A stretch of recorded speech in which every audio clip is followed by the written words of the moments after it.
Bonjour à toutes et à tous, dans cette nouvelle vidéo, je souhaite revenir sur certains des 48 vœux du Bouddha Amida. On avait discuté notamment du vœu primordial, le 18e vœu, aussi du principe d'exclusion qui se trouve dans ce vœu, dans cette vidéo aussi. Et aujourd'hui, je souhaite revenir sur 8 vœux en particulier qui sont les 8 vœux les plus importants pour Shinran Shonin et qui forment vraiment la structure de son ouvrage principal, le Kyogyo Shinsho.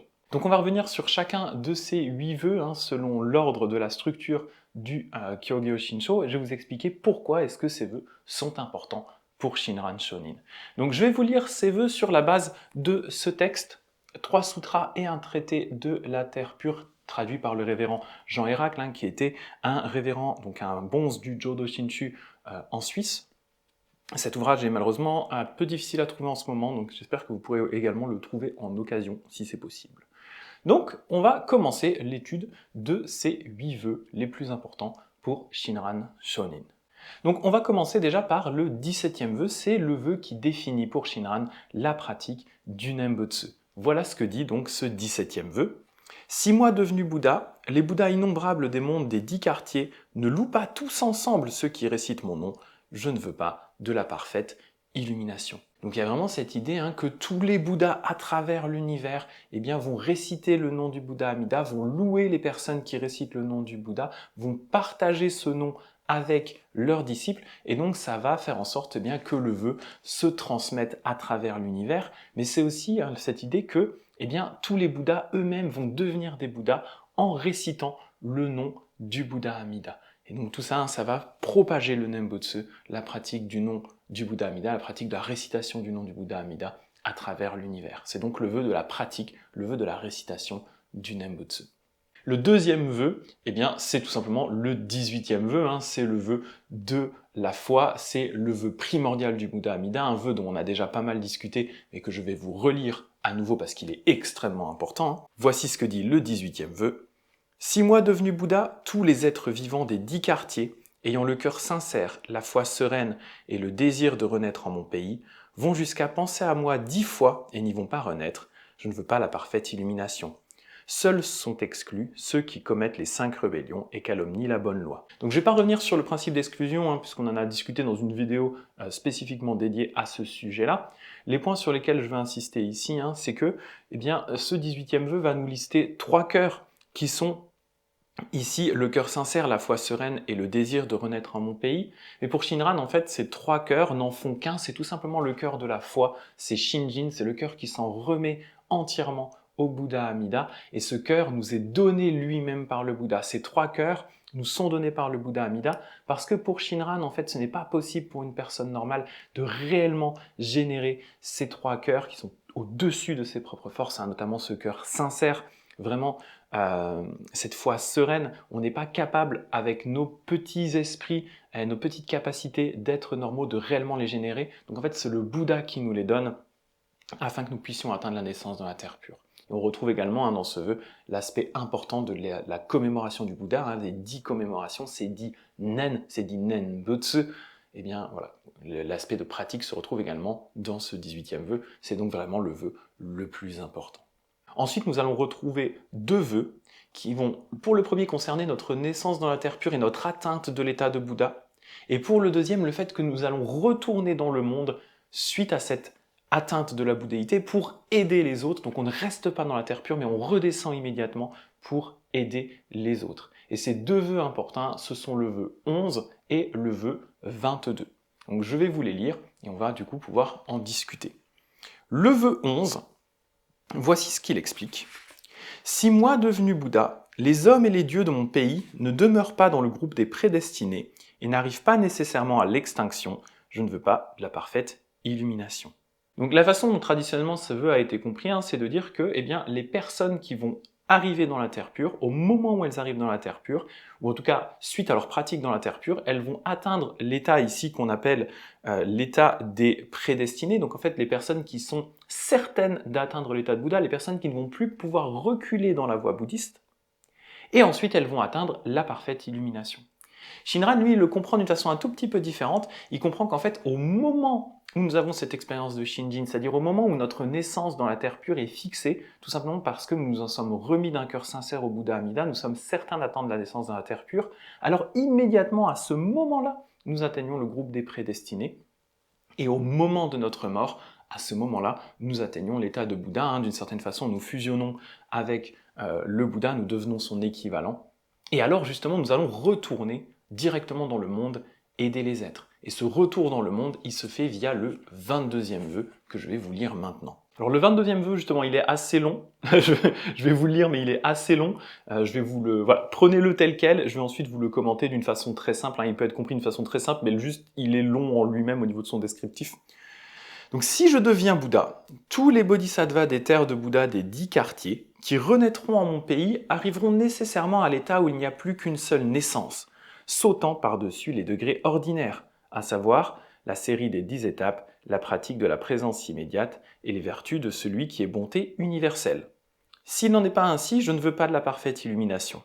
Il y a exception toutefois pour les bodhisattvas qui se manifesteront eux-mêmes en vertu de leur vœu originel, revêtiront l'armure du vœu universel à l'intention de tous les êtres, accumuleront les racines de vertu pour le salut de tous les êtres, parcourront tous les pays de Bouddha en développant les activités d'un bodhisattva et en servant les Bouddhas réalisés des 10 quartiers, convertiront des êtres innombrables comme les sables du Gange, les conduisant à l'insurpassable vérité. Donc la façon dont il faut comprendre ce 22e vœu, hein, c'est de dire que les bodhisattvas qui atteignent la terre pure vont sauter par-dessus les étapes des bodhisattvas, et comme on l'a vu dans le 11e vœu, ces bodhisattvas vont atteindre l'état de Bouddha. Mais ils ne vont pas rester dans la terre pure. On nous dit dans le 22e vœu que c'est une exception pour tous ceux qui voudront retourner dans le monde. Et en fait, cette exception, c'est l'exception qui va s'appliquer ici à tous les êtres.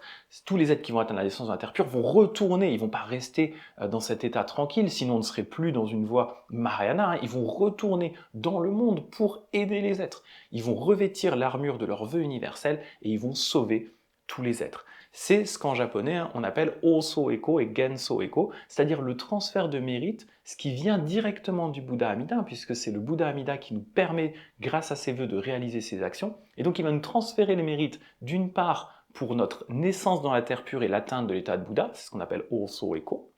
Et il va également nous transférer ces mérites pour que nous puissions retourner, une fois que nous sommes devenus des Bouddhas, dans le monde pour aider les êtres. C'est ce qu'on appelle Genso Eko. On va voir maintenant deux autres vœux qui sont extrêmement importants pour Shinran, qui vont nous décrire le véritable Bouddha et la véritable terre pure. Ces vœux, ce sont les vœux 12 et 13, qui sont les vœux de la lumière infinie et les vœux de la vie infinie. Donc je vais vous les lire. Le 12e vœu nous dit « Si moi devenu Bouddha, ma lumière peut être mesurée au point de ne pas briller sur au moins 100 000, 100 000, 100 millions de pays de Bouddha, je ne veux pas la parfaite illumination. » Et le 13e vœu nous dit « Si moi devenu Bouddha, la durée de ma vie peut être mesurée au point d'être inférieure à au moins 100 000, 100 000, 100 millions d'âges, je ne veux pas de la parfaite illumination. » Donc ces vœux nous décrivent ici la lumière et la vie du Bouddha Amida. Mais la façon dont Shinran le comprend, c'est qu'en fait, ces éléments-là vont également s'appliquer à la terre pure du Bouddha. C'est-à-dire que la terre pure du Bouddha, autant que le Bouddha, ce sont une terre de lumière infinie, un Bouddha de lumière infinie, et une terre de vie infinie, et un Bouddha de vie infinie. C'est-à-dire que le Bouddha et la terre pure sont actifs à tout moment, ça c'est la vie infinie, et partout grâce à la lumière infinie. Et donc pour lui, cette terre et ce Bouddha, ce sont vraiment l'équivalent du nirvana, c'est la lumière infinie et la vie infinie. Et en opposition à cette véritable terre de Bouddha et à ce véritable Bouddha qui sont lumière et vie infinie, il y a justement les terres de Bouddha et le Bouddha de transformation. Ce sont des Bouddhas et des terres qui sont donc temporaires en vue d'aider les êtres. Ce sont des étapes intermédiaires pour ceux qui ne seraient pas capables d'atteindre directement le véritable Bouddha et la véritable terre pure, qui sont donc, comme j'ai dit, lumière et vie infinie. Donc pour ceux qui ne sont pas capables de faire ça, il y a deux vœux qui sont importants, qui sont les vœux 19 et 20, qui sont donc les derniers vœux qu'on va voir aujourd'hui, qui sont donc des vœux concernant la terre de Bouddha et le Bouddha de transformation. Donc voilà ce que disent ces vœux. Le premier ici qu'on va voir, c'est du coup le 19e, qui nous dit « Si moi devenu Bouddha, les êtres vivants des 10 quartiers produisent le désir de l'illumination, cultivent toutes les vertus, et en formulant leurs vœux d'un cœur sincère, expriment le désir de renaître en mon pays, et qu'au moment de leur mort je n'apparaisse pas devant eux, entouré par une grande foule d'assistants, je ne veux pas la parfaite illumination. Donc ce vœu, en fait, c'est un vœu qui s'adresse à tous les pratiquants qui sont encore sur le pouvoir personnel, qui n'arrivent pas à s'en remettre vraiment au Bouddha Amida, et qui du coup vont pratiquer selon leur propre force tout un tas de pratiques différentes bouddhistes. Ça peut être des récitations de sutras, des copies de sutras, des méditations, des contemplations, pas forcément dédiées non plus au Bouddha Amida, ça peut être plein de formes différentes de pratiques, mais qui vont dédier ces mérites-là au Bouddha Amida, à la terre pure, en vue de renaître dans la terre pure. Comme ils ne sont pas encore capables de s'en remettre entièrement au Bouddha Amida, eh bien ils n'ont pas encore fait réellement le chemin le plus poussé selon Shinran, ils ne sont pas allés au bout vraiment de la voie, parce qu'ils mettent encore cette barrière de leur pouvoir personnel entre eux et le Bouddha, mais le Bouddha ne les abandonne pas pour autant, il va leur permettre de renaître dans une terre temporaire, qui va leur permettre de réfléchir à ça, jusqu'au moment où ils vont pouvoir abandonner leur propre force. Et le dernier vœu qu'on va voir, justement, qui est dans la même idée, c'est l'étape du dessus, c'est le 20e vœu. Le 20e vœu qui nous dit « Si moi devenu Bouddha, les êtres vivants des 10 quartiers qui en entendant mon nom auront dirigé leurs pensées vers mon pays, cultivé la source de toutes les vertus, et d'un cœur sincère transféré leur mérite en vœu de renaître en mon pays, n'obtiennent pas ce fruit, je ne veux pas de la parfaite illumination. » Ici, dans le 20e vœu, on nous parle du coup d'entendre le nom et de cultiver la source de toutes les vertus. La source de toutes les vertus, pour Shinran, c'est tout simplement le Nembutsu. Donc ici, on est encore sur le pouvoir personnel, mais un cran, on va dire, plus avancé vers le Bouddha. On est dans ce niveau où on va entendre le nom du Bouddha, réciter le Nembutsu sur la base de nos propres forces, en se disant c'est mon Nembutsu, c'est ma pratique, et on va en dédier les mérites au Bouddha. Donc on est encore devant un mur où on s'est encore un peu éloigné du Bouddha Amida, on est déjà un peu plus proche parce que notre pratique c'est déjà le Nembutsu, elle est déjà centrée sur le Bouddha, mais on est encore en train de dire c'est mon Nembutsu, c'est ma pratique à moi, donc on n'est pas encore à nouveau dans ce moment où on s'en remet entièrement au Bouddha. Donc pareil, le Bouddha va accepter ces personnes, va les accueillir, mais dans une terre provisoire qui à nouveau va leur permettre de réfléchir jusqu'à ce qu'elles puissent vraiment s'en remettre entièrement au Bouddha Amida. Donc voilà ici les 8 vœux dont je voulais vous parler aujourd'hui, qui forment vraiment la structure du Kyogyo Shinsho, l'ouvrage principal de Shinran, celui dans lequel il décrit complètement sa doctrine. Et donc voilà, bien sûr, il y a d'autres vœux parmi les 48 qui sont importants, mais tout simplement, ils ne sont pas aussi importants pour Shinran que ces 8 vœux que nous venons de voir aujourd'hui. Et bien sûr, pour terminer, comme d'habitude, je vous rappelle que nous avons un serveur Discord sur lequel nous avons plein de pratiquants du Jodo Shinshu, mais d'autres branches du bouddhisme également, et que sur ce serveur Discord, tous les lundis, sauf exception, à 20 h, heure française, j'organise une cérémonie Jodo Shinshu à laquelle vous êtes les bienvenus pour participer si cela vous intéresse. Voilà, vous pouvez également m'envoyer bien sûr vos questions ici sur YouTube en commentaire. Et je vais terminer par le Nembutsu. No Monda.